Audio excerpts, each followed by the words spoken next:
What's up, guys? We're back with another review, taking a look at some Animal Warriors of the Kingdom Primal series today. We're taking a look at a figure and an accessory set. So I've already taken a look at one of the pre-production pieces, but we've got a finished product now, and we're taking a look at Tiberius first. Now he comes in a window box. You've got an orange backer card there. You've got the white front with the logo down there on the bottom. The side panel gives us some really cool comic artwork of him, as well as the back. And then you've got a bio for who he is, as well as a cross-sell for the figures in this first wave. But we're also going to take a look at one of the weapon sets just to see what all is coming in this line. So we've got the gold weapon set. Comes in a pretty similar style package, but different form factor. So you've got all the weapons there in the box, in the tray, and then the back has a shot of some of the comic artwork featuring the pail. So yeah, let's do it. I'm really excited to take a look at these guys, so let's pull them out and take a look. And here we go, out of the package, our Spero Toys Animal Warriors of the Kingdom Tiberius. This guy's definitely one of my more anticipated figures from this first wave, well, from the line in general. He's a tiger guy. I mean, it obviously makes me think of Tiger from Thundercats in many ways, so I'm kind of on board right there from the get-go. So let's see what this guy can do, see how he moves around. If you happen to have caught my previous video where I reviewed the pre-production sample of the pail, it's the same kind of figure, which is to say these things have some crazy, crazy range. But this is a finished product, so the issues that figure had will not be present here. The torso is welded shut, and the ratchet in the ab crunch is very satisfyingly in place. So we've got a head that can look up really, really, really far. The neck and head range on these figures is absolutely nuts. He goes down really well. The neck independently moves apart from the head. You've got really good tilt, full rotation, all that good stuff. So like perfect range. There's really nothing in the way there. Arms out at the shoulders. We've got a butterfly joint. It's small but functional. You've got a rotation there. We've got our bicep swivel, double jointed elbows. So pretty good range there. And then we've got vertical hinges and horizontal hinges right here. So we've got a horizontal lateral hinge on this wrist, and we've got a vertical hinge on this wrist with rotation, of course. Listen to that ab crunch. So we've got a ratcheted ab crunch, and it has just tremendous range. Look at that. That's insane. This is an insane ab range. It's really weird that these figures are so well articulated when we don't even get this stuff from, you know, the big boys at times. So I'm really, really happy to see that. And we've got a ball jointed waist. So you've got shimmy forward and backward and little tilt side to side, and it's also your rotation point down there. So full range there, nothing getting in the way, no issues whatsoever. Legs, they are a little bit hindered because of the skirt piece. It's a rubbery plastic, but still pretty good range. Kick forward is really not hindered though. Backwards a little bit. There is a thigh twist up here, hidden really nicely with the lines in that armor. Double jointed knees. And the one thing these figures don't have that would be sort of, you know, more in line with the norm of things, there is no boot cut or shin swivel down here. But we've still got really good rocker, and we've got really, really good hinges down here though. So in many ways, I don't think it's missing anything. And it's quite frankly one of the more well-articulated lines I've seen in a while. And I generally don't harp on articulation too much. I don't necessarily go super crazy on it. If it's there, it's great. If it's not, hopefully the figure will make up for it in other ways. But this guy comes right out of the gate with just some crazy posability with just tremendous ease. I mean, and again, I can't get over this stuff. The way these heads move and the way these crunches work is just, it's about as perfect as it's going to get.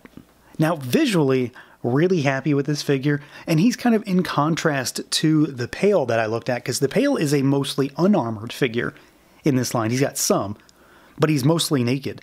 This guy, Tiberius, is a little bit different. So he's got a fully armored torso, and he's got bare arms, but he's got fully armored legs. So there's a lot of different stuff going on here, different kind of finishes, a lot of metallics. And that seems to be consistent throughout a lot of these figures, is that there's a lot of metallic, and it's done in a pretty good way too. I'm really happy with the color choices and with the luster on this, like this sort of, you know, plated leg armor that he's got looks really great. It's not super bright, but it's got enough luster that it's going to pick up the light and shine really well.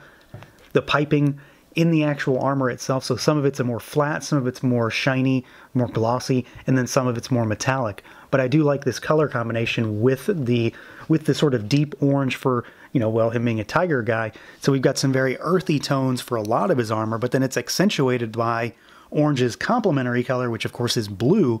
So you've got these little hits like around the collar, the belt, the little loincloth piece, and then these little hits of like teal on the knee pads, I think break him up just enough and kind of help him stand out a little bit, because he's that deep orange and then brown gold, but these little hits of color do make him pop quite a bit. We've got the white on the forearms and the hands, and I think those are pretty well done. They fade pretty nicely into the orange. The tiger stripes are really clean, and one thing I really, really like, because these figures, they have pins, which pins on their own are not a huge problem for me. What I hate is when the pin is not the right color, and you can see that. It's, you know, it's quite obvious, but we've got painted pins here in the arm, so the tiger stripe is actually painted onto that. So there's no, you know, lack of color there. It's not just a flat orange in that stripe. So they went ahead and made sure that it was going to be the right color. So I'm really happy to see that kind of little small attention to detail here that would have been otherwise overlooked potentially by another company. So I think the sculpt on him is pretty tremendous. I'm really happy with the way they sort of marry the fur limbs on this particular figure and the armor pieces compared to, you know, the Pale again, because it's the only other one I have for comparison right now, with him just being mostly unarmored. So it's a different type of look and just a different idea for a similar kind of figure. But I think they did a really solid job here. This is a really cool looking design. And again, it makes me think of Tigra from Thundercats, and that's not a bad thing. And of course, you know, we do top him off with a pretty cool looking head sculpt. And this is another thing that, like, when I get him in hand, I'm starting to notice things that I hadn't really noticed on previously with some of the promo images. But just like with the Pale, keep going back to him, he has that raised eyebrow. Well, Tiberius has a bit of a smirk going on. You can see the sort of smile going up your left, his right side of his mouth there. So he's got a little bit of like a smirk, a little snarl going on almost. And then he's got definitely like a furrowed brow. The eyes are really clean, really crisp.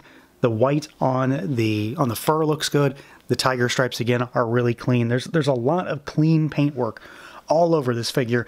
Again, very happy with the sculpt. Love the idea of these armored up animal guys. Like the use of metallics. I like the different ideas of fur and armor, not just one or the other. So I think we've got a really, really cool idea here that is also executed really well. Now, as far as some size comparisons go, let's start with, you know, other fantasy-ish type of stuff. So we've got the Mezco Conan here on the right, and of course, he's a little small because he is within the 112. And then we've got a Mythic Legions figure here, and you can see they're pretty close, but these guys are a little taller in some ways, but they're definitely going to mix and match just fine. I don't see any issues there. And then let's move these guys aside, and we'll do another 7-inch figure, but I have to do this one. So there's Tigra from Super 7. And let's take Conan aside, and here is a Hasbro figure. Here is the Lightning Collection Green Ranger, which of course they're not really in scale. And then let's move Tigra aside, and here's another Hasbro figure. So here's a G.I. Joe Classified. There is Spirit.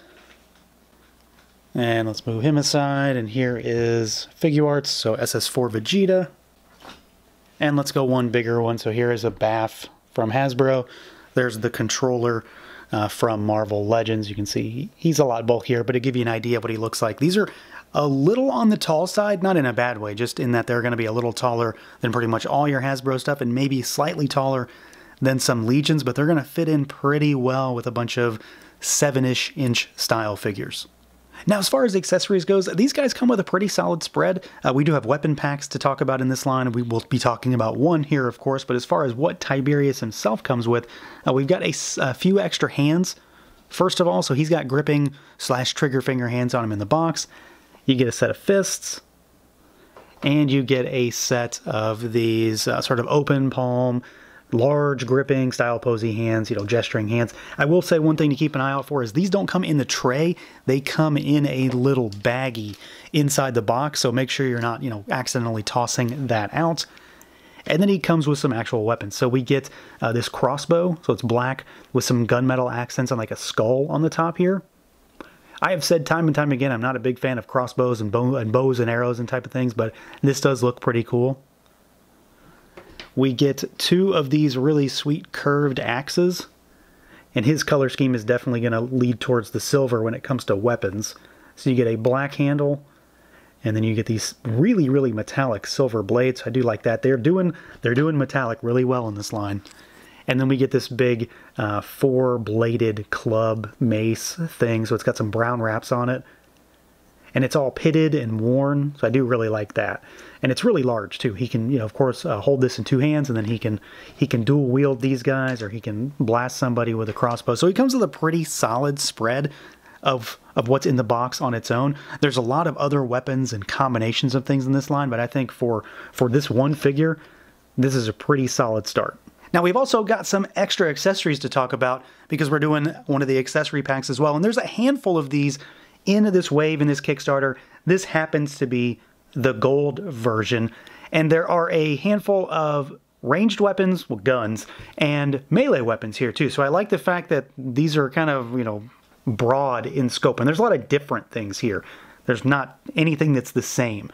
So to start with, we get one of my favorite pieces here. We get this really long sort of spear lance. So the color scheme here is like a dark brown leading into black for the hilts and the handles and the grips. And then you've got these super metallic gold blades and just gold, what would be the metal. So I do really like this. The gold on all of this is super lustrous. We've got the same 4-bladed mace weapon that Tiberius himself comes with. So here's the silver one. Same stuff, but I'm all for having new colors. All of the blades and everything on these have texture. They're pitted. Some are a little worn. They've got scrapes and gouges in them. We get this little knife. Really like this little guy. My favorite weapon in here probably is this sword. Just really like how big and chunky this is. I like that little red accent jewel there. So that's kind of cool. And then we get this big axe, so it's got a pointed blade and a rounded curved blade. And again, more of that pitting. There's a little sculpted detail in there, just some little insignias or symbols or something in there. And nice little wrap detail down here on the actual handle itself. And then we get some guns, which, might seem a little weird, but this is its own thing. They can have whatever weapons they want them to have. So we get 2 different kind of guns too. You get like a very, classic, like blunderbuss hand cannon kind of gun here. And then we get this more like futuristic assault rifle kind of thing, which I really like. I like the fact that there's just different stuff here. It's all broad in scope. And then of course, one cool thing about this, we obviously know that because this is for AWOK, that this is going to fit with the AWOK figures. But it's also going to fit with other stuff too. Like here is Magnus from Mythic Legions with that spear.